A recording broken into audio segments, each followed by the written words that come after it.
Yan yung in-install. Oh. Yan lang yung in-install. Isang piraso. Alright, naumpisahan din natin yung secondary rack installation. Tama po yun, secondary rack. Kaya yung ating singilan, 12,000. Pero ganito siya kataas, ka-lights. Ganito yung ating installer. Yan, no? Kita nyo, may canopy pa. Pero ito, wala problema yung canopy. Magpapile na tayo ng scaffold. Ito pala yung nirintahan ko lang, ka-lights.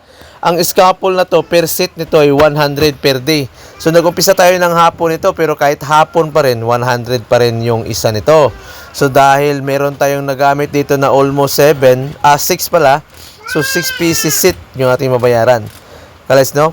Pero tatawaran pa natin yan. Pwede pa natin matawaran yan. Dahil gabi na natin ito almost nagamit. No? At saka, hindi pantay-pantay yung scaffold nila. May malaki, may maliit. At talagang pahirapan. Pero ayos lang dahil tayo madiskarte at maparaan. Nagagawan pa rin ng paraan kahit napaka yung ating scaffold dyan, hindi pantay.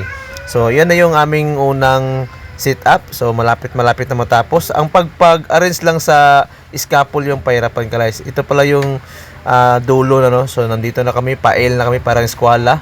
So, buti na lang may beam dyan, nakasakay kami. Nakasangga yung aming tubo para sa aming lalagyan ng panibagong scaffold doon. May mahawakan man lang. Pero naglagay kami ng tubo dito sa aming pinal ng scaffold na 4 na pirasong set. So, matibay-tibay pa rin kahit papaano. Ang importante lang nito, meron kang fix na yung swivel, no? Yung parang clamp.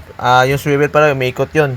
Ito ay fixed clamp yung ginamit namin para hindi talaga gagalaw-galaw. At yan nakalize yung forma niya sa malayuan.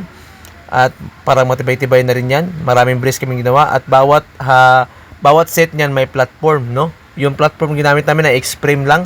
Kagaya dyan, X-frame lang yung ginamit dyan. At kita nyo naman, pwede nang maapakan yung X-frame. Sa akin din dyan, X-frame din dyan, no? So, bawat may nito, may set. Isang set, pangalawang set, tatlong set. Mayroon talagang apakan.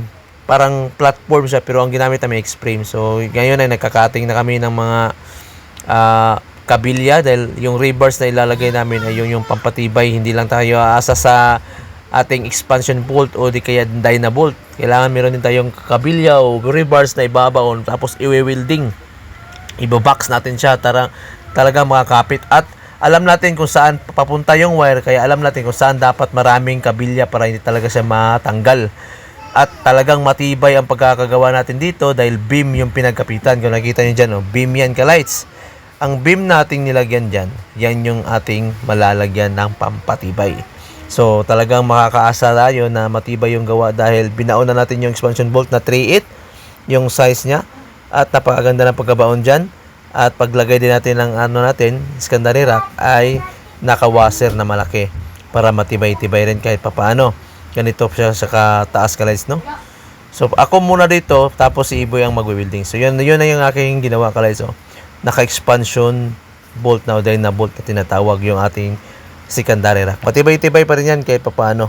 Alright, si Iboy na dun ka-lights, magwi-welding na. Tapos na ako sa pagdikit sa secondary rack. Naka-kabilya na siya, naka-rebars plus naka-expansion bolt.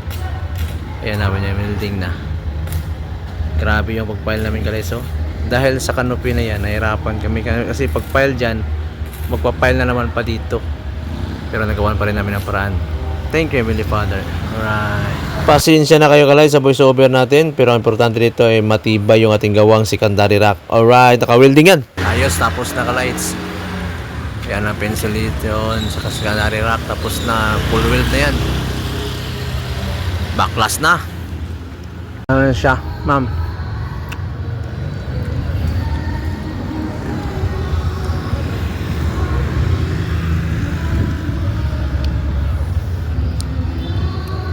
Tanggal na kami kalit sa scaffold kasi na-install na namin. Ayan siya. Alright, tibay na yan.